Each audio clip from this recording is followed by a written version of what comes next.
वालेकुम रहमतुल्लाहि व बरकातुहू। Inert pair effect inorganic chemistry में ये एक इम्पॉर्टेंट फिनोमिना है। इस फिनोमिना की वजह से कई ग्रुप्स के अंदर एलिमेंट्स अमूमन दो तरह की वैलेंसी शो करते हैं, एक मिनिमम और एक मैक्सिमम। ये क्या है और किन किन ग्रुप्स में ये ऑपरेट करता है, इसके बारे में बात करते हैं। Inert pair effect mainly group number 3, 4 और 5A के अंदर काम करता है। इस इफेक्ट के मुताबिक, जैसा कि इसमें नाम इसका बताता है इनर्ट पेयर, इसमें एक पेयर ऑफ इलेक्ट्रॉन ऐसा होता है जो कुछ कंडीशंस के अंदर रिएक्शन में हिस्सा नहीं लेता।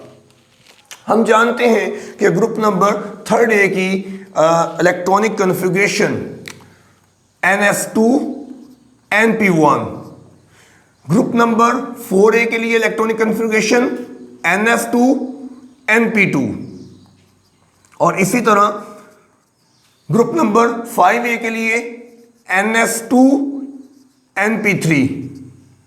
तो आप देख सकते हैं कि यहां पे दो इलेक्ट्रॉन आपको सेपरेट नजर आ रहे हैं, और वो दो इलेक्ट्रॉन कौन से हैं? वो जो S में इलेक्ट्रॉन मौजूद है। इन ग्रुप्स के एलिमेंट्स जो हैं वो दो तरह का बिहेवियर शो करते हैं, यानी दो तरह की वैलेंसी शो करते हैं। जैसे कि ग्रुप 3A जो है ये +1 और +3 शो करता है।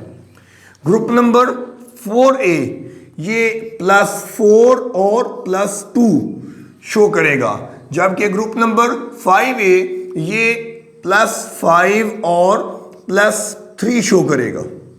कैसे कैसे शो करेगा देखें।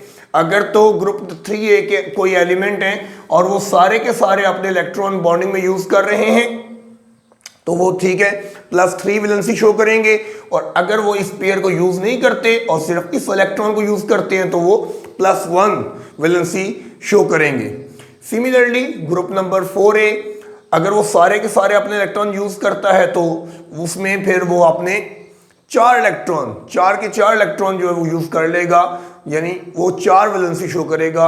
और दूसरी सूरत में अगर वो अपना ये वाला पेयर यूज नहीं करता तो वो सिर्फ 2 वैलेंसी शो करेगा। और इसी तरह ग्रुप नंबर 5A के अंदर भी कि वो अगर अपने सिर्फ 3 इलेक्ट्रॉन यूज करेगा इसको छोड़कर तो वो 3 वैलेंसी शो कर रहा है, और अगर वो सारे इलेक्ट्रॉन यूज करता है तो वो फिर 5 वैलेंसी शो कर रहा है। ऐसा क्यों होता है, इसकी वजह क्या है, नोट करिएगा। हम किसी एक एलिमेंट को लेकर डिस्कस करते हैं ताकि हमें बात समझने में आसानी हो। स्टार्ट करते हैं ग्रुप नंबर 3A से, एल्यूमिनियम से शुरू कर लें या बोरान से शुरू कर लें, एटॉमिक नंबर 5। हम जानते हैं कि बोरान की कन्फिग्रेशन 1s2 2s2 और 2px1 होती है। 2py में भी कोई इलेक्ट्रॉन नहीं होता और 2pz में भी कोई इलेक्ट्रॉन नहीं होता।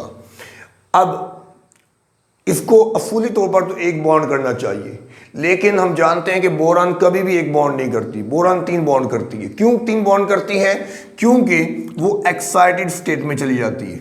कैसे? यहां से जंप करके यहां पे आ जाता है, सो ये बन जाता है 1s2 2s1 और 2px1 और 2py1 और 2pz, इसमें कोई इलेक्ट्रॉन नहीं है। सो ये 3 इलेक्ट्रॉन अब अवेलेबल है और ये बॉन्डिंग में पार्टिसिपेट करेंगे। इस तरह बोरान जो है वो 3 वैलेंसी शो करेगा।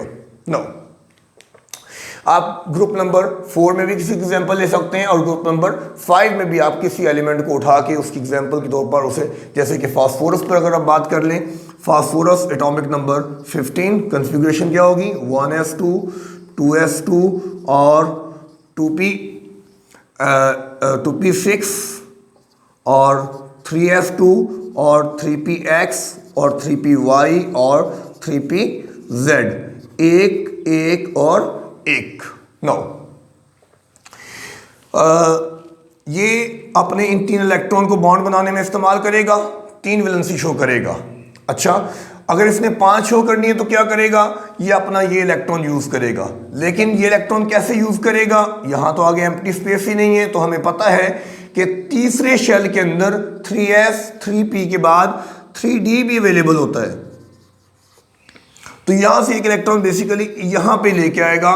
सो एक्साइटेड स्टेट के अंदर इसकी जो वैलेंस शेल कन्फिग्रेशन है वो हो जाएगी 3s1 3px1 3py1 3pz1 और 3dxy1। सवाल ये पैदा होता है कि कब वो एक्साइटेड स्टेट बनाएगा और कब नहीं बनाएगा। तो ऑब्वियसली ये उस कंडीशन, रिएक्शन की कंडीशन पर डिपेंड करता है कि कब वो एलिमेंट एक्साइटेड स्टेट बनाएगा और कब वो नहीं बनाएगा। अच्छा, तो अगर ऐसा ही होता है तो वो एलिमेंट जो कभी भी एक्साइटेड स्टेट के बगैर बॉन्डिंग नहीं करते तो वो क्यों नहीं करते? तो उसका जवाब ये है कि इसमें एक और फैक्टर भी इंपॉर्टेंट है और वो फैक्टर है एनर्जी डिफरेंस का। देखें, जब यहां से एक्साइटेशन करवानी है तो एक्साइटेशन करवाने के लिए एनर्जी रिक्वायर है। तो वो एनर्जी कहां से आएगी? वो एनवायरनमेंट से लेनी पड़ेगी।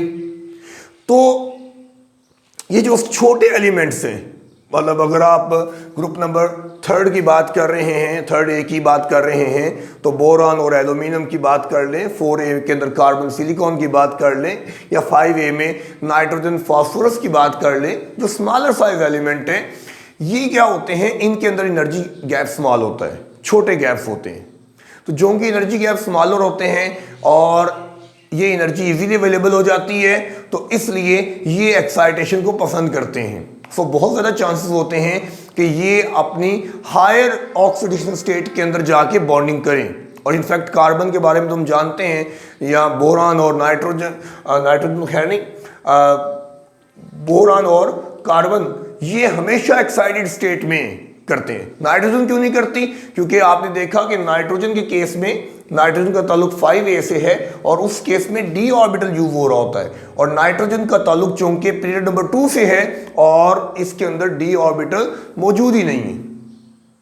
जो डी ऑर्बिटल है ये शेल नंबर 3 से शुरू होता है, तो नाइट्रोजन में तो शेल ही 2 है, तीसरा शेल ही नहीं है, तो फिर डी ऑर्बिटल भी नहीं है, और इसलिए नाइट्रोजन इस बिहेवियर से आज़ाद है। वो ये बिहेवियर, वो ये एक्साइटेशन वाला काम कभी भी नहीं कर सकती। नो, तो हमने देख लिया कि ये एनर्जी डिफरेंस जो है ये छोटे एलिमेंट्स में स्मॉलर है, इसलिए छोटे एलिमेंट तो हमेशा इस बिहेवियर को करेंगे। लेकिन जो बड़े एलिमेंट्स हैं, जो जो साइज बढ़ता जाता है एनर्जी गैप्स बढ़ते जाते हैं। फॉर एग्जांपल अगर हम बात करें लेड की, जो कि चौथे ग्रुप में आता है, या टिन की बात कर लें, एटॉमिक नंबर 50 है। मैं सिर्फ और सिर्फ इसकी वैलेंस शेल कन्फिग्रेशन लिखना चाहूँगा इस वक्त, और इसकी वैलेंस शेल कन्फिग्रेशन है 5s2 5px एंड 5py और 5pz। एक इलेक्ट्रॉन यहाँ पे कोई भी इलेक्ट्रॉन नहीं है। अब यहाँ पे भी एक्साइटेशन पॉसिबल है, इसलिए तो आप देखते हैं कि टिन जो है ये 2 तरह के कंपाउंड बनाता है, SnCl2 और SnCl4। ये 2 तरह के कंपाउंड बनाता है। अब ये कब ये कंपाउंड बनाएगा? जब ये सिर्फ अपने इन इलेक्ट्रॉन को यूज करेगा। लेकिन ये कंपाउंड कब बनाएगा? जब ये अपने चारों इलेक्ट्रॉन यूज करेगा, और उन चारों इलेक्ट्रॉन को यूज करने के लिए इसको क्या करना पड़ेगा? एक्साइट करना पड़ेगा। अब एक्साइट करने के लिए क्या चाहिए? एनर्जी चाहिए। एनर्जी इन्वायरमेंट से अवेलेबल होनी चाहिए। लेकिन क्योंकि ये लार्जर साइज एटम है, इसमें एनर्जी गैप लार्जर है, सो सम टाइम वो एनर्जी अवेलेबल नहीं होती।